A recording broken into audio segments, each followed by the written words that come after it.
Hi, everyone. Today we're going to talk about Chapter 3, Gathering and Verifying Information. As the book mentions, good writing is really dependent on good reporting. The facts that you gather, the quotes you obtain, and the observations that you make are all part of what it takes to write a story that will interest news readers or viewers or listeners. But gathering information is also really important for story accuracy. Gathering information from a number of sources is really important. You need to talk to a lot of people to make sure that the information you're getting is accurate and factual. And the book shares with you this story about biphasimal A and how reporters for the Milwaukee Journal Sentinel reviewed 258 scientific studies on biphasimal A. And the reason they did that was because they had found that a panel that had been commissioned by the federal government to look at this chemical compound and see if it was safe, it's safe for the public, were basing their findings mostly on studies that had been funded by the chemical industry. But when the journalist went beyond studies funded by the chemical industry to look at studies that had been independently funded, either, through scientific federal grants or university money, they found that those studies did show harm from biphasimal A, whereas the chemical industry funded studies did not. And this made for a good story. It shows the watchdog aspect of journalists. But you'll notice if you look at this study closely, or the story, excuse me, that the head of the panel that was accused of relying too much on the chemical funded stories, Robert Chapin, pushes back pretty aggressively against what the reporter said. He says, "We didn't flip and care who did the study. If they followed good laboratory practices and were backed with strong data, they were accepted." So that seems like a good excuse, but it's also one that this sort of brings up the issue of fairness. When you're a reporter and you find evidence of wrongdoing, you have to go to the other side and ask them about it. And it's usually an uncomfortable conversation, but it can also be intimidating, especially if the person senses that you're not a scientist in this case, or you're not an authority on this topic. They might know more about it than you. They might sound very forceful and very convincing that they did nothing wrong. And what you have to do is, before you even confront them, is to take the facts that you found and go to people who are independent from either side and just say, "What do you think this means?" And if they say, "Well, this doesn't look good," or "Yeah, I think this is not, the panel didn't do what they're supposed to do," then you can feel pretty confident that you've got good information, and you'll have to stand your ground against people like Robert Chapin, because there's lots of them out there. And hopefully you have, well, just to back up for a second. So you will feel sometimes, it's very easy to feel like, wow, maybe I'm being unfair to this person, or, maybe I'm going to hurt them by publishing this. It's not easy. But your loyalty is really to your readers and to the facts. And hopefully you have an editor that you can turn to who will help you deal with that. Editors are a big, important part of journalism. Obviously, they do things like checking to make sure you spelled names correctly and that your grammar is sound. But they also think about more bigger issues, looking at the whole picture.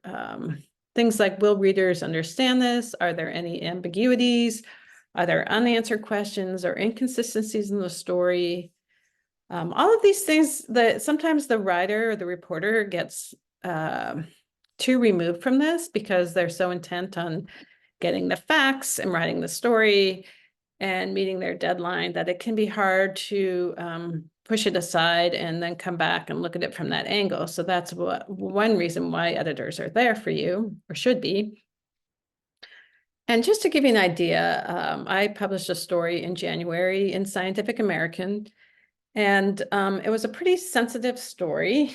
It was about how some archaeologists in Australia had found some stone tools underwater off the coast of Western Australia.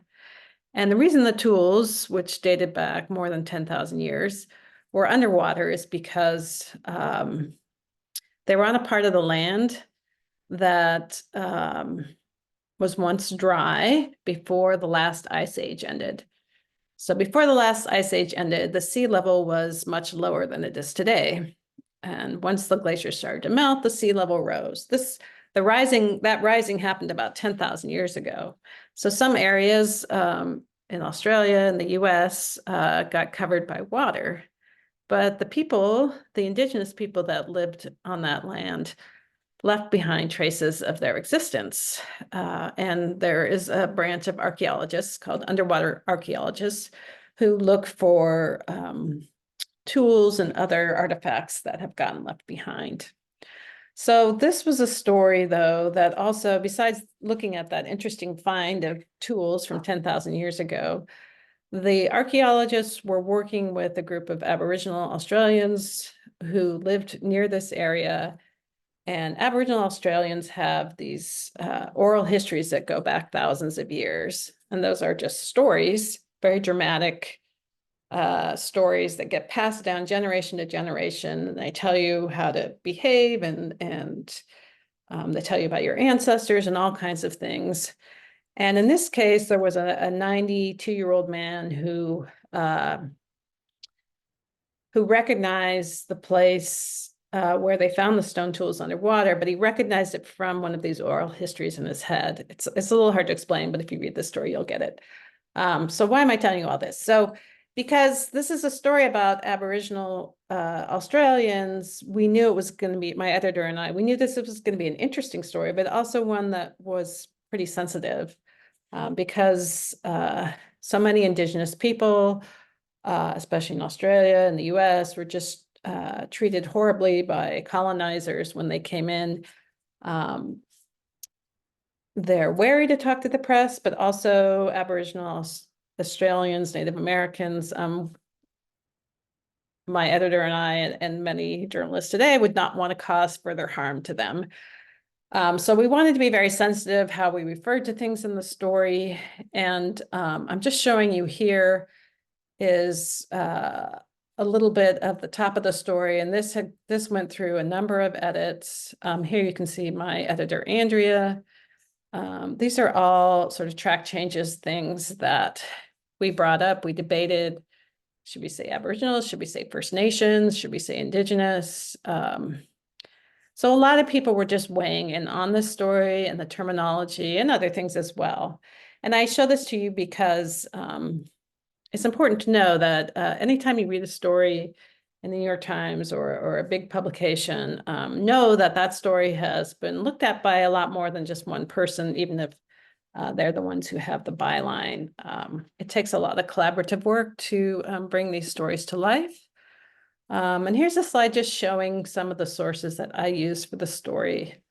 I read a couple of short books that had to deal with the Aboriginal oral histories, which are called songlines. And of course, I read the study that talked about the find and the oral histories and how they came together. I watched a TED Talk of one of the scientists. And of course, I talked to probably a dozen people for the story. So it can take a lot of additional sources to pull together a good story. And okay, your book talks about, so where do you get information for these types of things? Obviously, the first thing most of us turn to is Google. The book points out, though, that Google, Safari, they all have algorithms that are going to affect what kinds of information you get to see.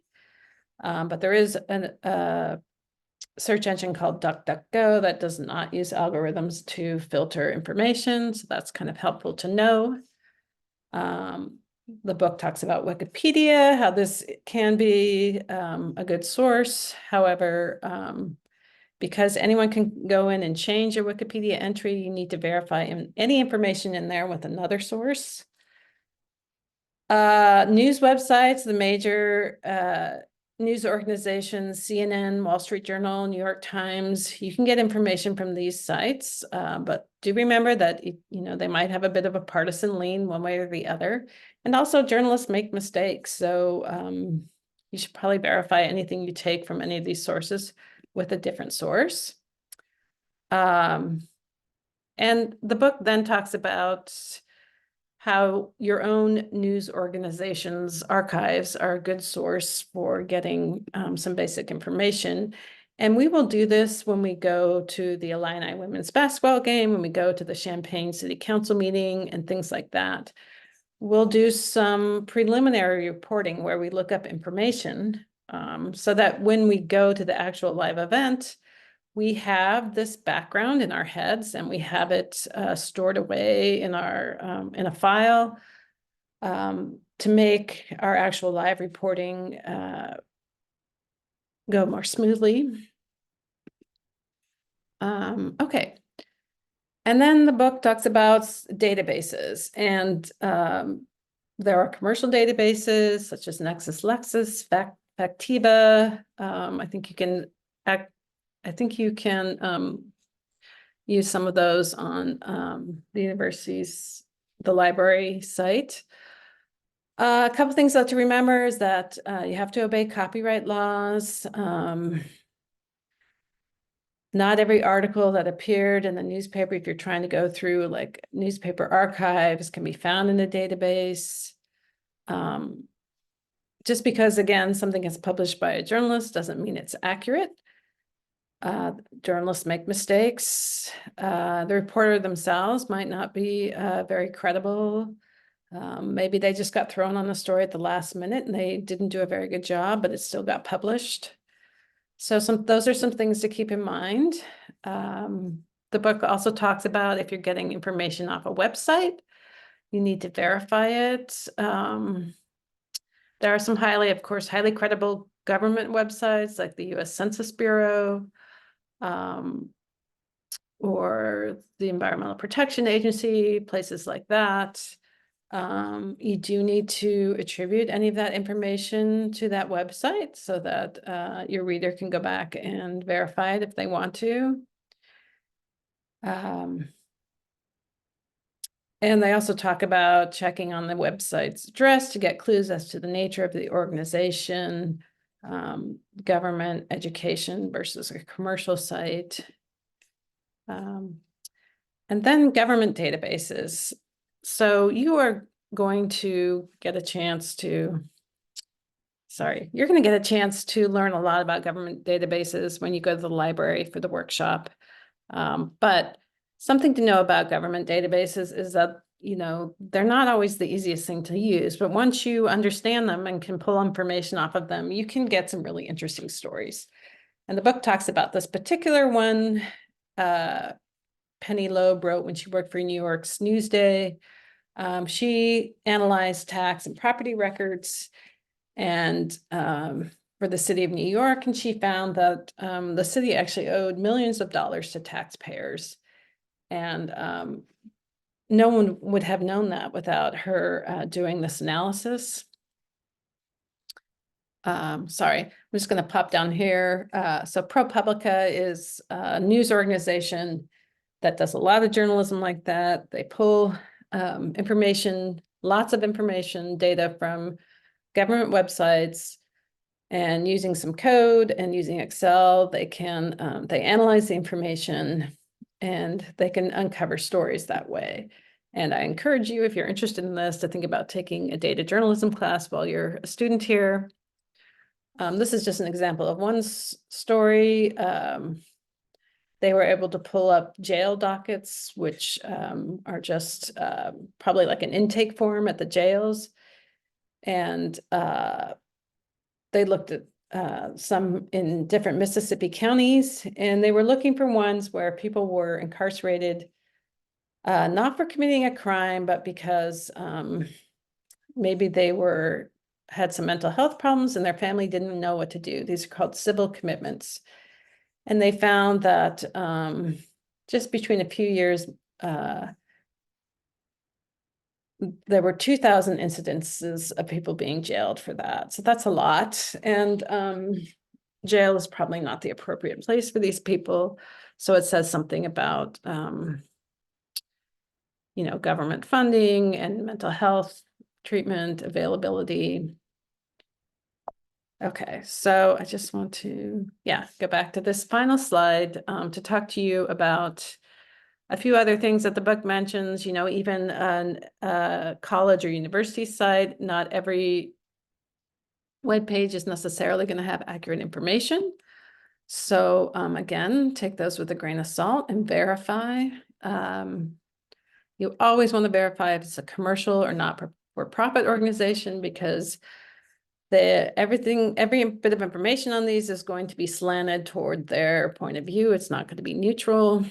This is an interesting idea that the book points out, that you can, if you look at the top or bottom of the first page of a website, you can find a date. And if it's not a recent date, then that could be an indication that the website is not being, that no one's paying close attention to it. The information hasn't been updated, so it might not be the most reliable website. And then be sure that the website is what you think it is. Sometimes nefarious organizations will buy a domain registration, and if you're in a hurry and you just glance at the name, you might not realize that they're actually not supporting the information that you think they are. In this case, the book talks about this site, martinlutherking.org. It was registered in 1999. But if you look at its domain registration, which you can do through whois.net, you'll find that it's actually registered to a white supremacy organization and not the King family. So it's just, as you can see from all these examples, that it's really important to do your homework. A lot of reporting is this kind of homework, and you need to verify before you publish a story. So thanks for your attention, and I'll see you in class soon.